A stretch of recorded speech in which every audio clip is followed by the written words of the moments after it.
back like I never left. Back again. Raw Game Marketing YouTube channel. I'm back with some game. I gotta give it to you. I gotta give y'all this game for free. I gotta give it to you for free. So take notes, listen up, and get ready to rebuild, repair, restore. I'm gonna keep on making these videos and keep giving you this information that you need, and it's for free. But thank you guys for watching. I really appreciate it. And share, and please comment. Those comments really mean a lot, and those comments really go a long way. I'm just sitting here relaxed. I know I got this bright yellow shirt on, but never mind the shirt. We got other important things to discuss. I got great information to give you right now and today. And we're going to talk about Capital One. I'm sorry, not Capital. Capital One. Now, Capital One, yeah, they okay, but the good thing about Capital One is normally we think of Capital One as like really being bad, most of us in the credit world, but they're actually one of those cards that actually will give you a shot and give you a chance, and they'll forgive you, and they're actually good for if you're in the rebuilding stage. It's kind of what they're known for, like startup cards, and if you're in a rebuilding stage. Plus, I don't like a Capital One because if you get a business card, it's going to report to your business and your personal credit, which isn't really good if you already have good cards, like good primaries. If you already got like Navy Federal and the cards already with the higher amount, it just wouldn't make any sense to end up, if you already got these good cards, to go after a Capital One. But they are known for being the most forgivingest card if you have negatives on your account or if you have a blank file. But the thing about Capital One is they do have premium cards, so you can still build with them. You know what I mean? And it's just that they're kind of annoying and they're stingy.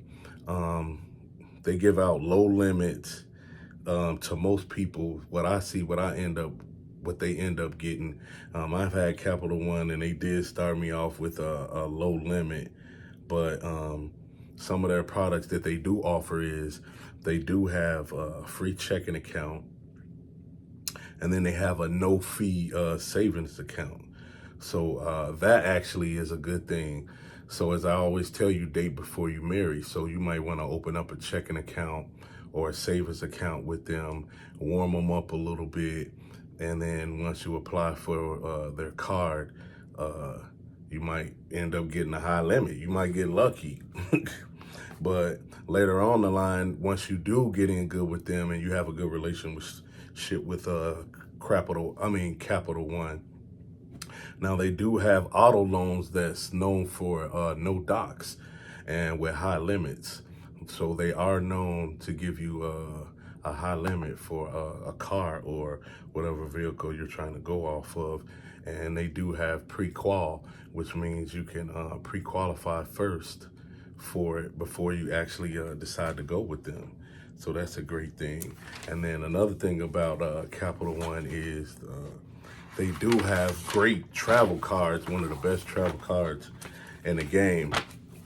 I would say, I'm gonna tell you about a friend of mine who got Capital One. His data points, he ended up with, it's a 0% annual fee. He ended up getting 1.5 on everything. They do soft pulls on credit limit increases in little as 6 months. But they don't like to tell you when they graduate. It could be 12 to 24 months. That's the thing about Capital One. They're gonna start you off only with 200 to 1,000 on this secured card. And that's the thing. And the bad thing about it is that, like I said before, they really don't tell you when it graduates. Most instances, it's been like 12 to 24 months.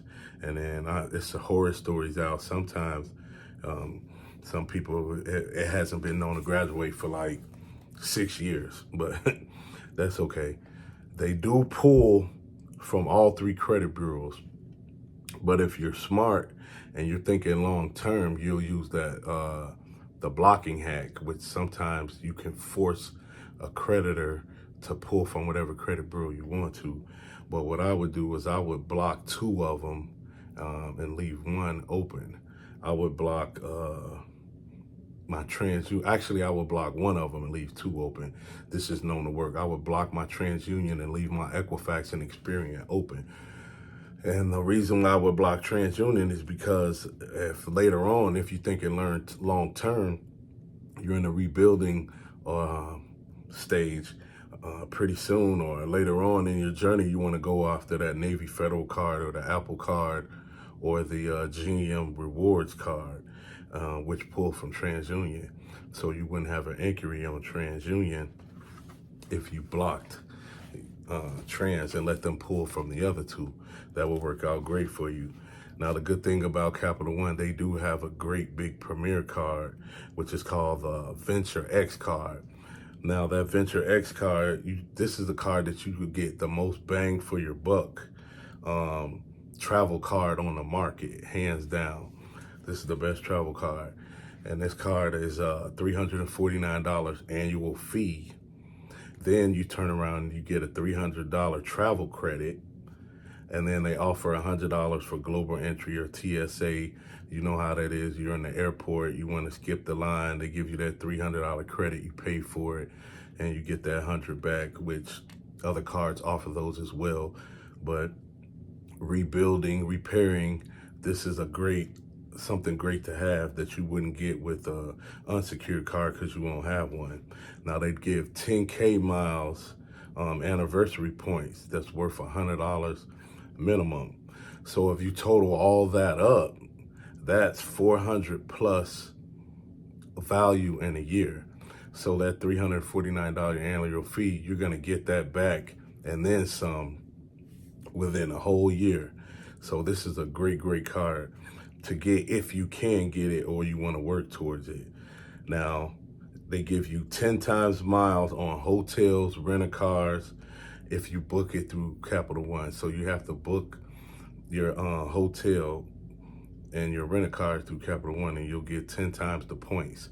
So as I said, this is one of the best travel cards in the game, if not the best travel card in the game. Now you get 5 times the points on flights, but it has to be booked with Capital One. Then you get 2 times the points on miles and on other purchases. So they got pretty good bonuses as far as for traveling. I don't know any other card that offers as many points as Capital One. So you can look at it in a good way when repairing and rebuilding. This ain't gonna hurt at all. This is only gonna help you. Then later on, throughout your credit journey, when you start getting those other major cards, you can just put this card to the back or use it for travel if you're able to even get that venture card. But on the other videos, which as I stated, it's a start. It's a start for you and a good card to have because they do give people chances. They're known for that.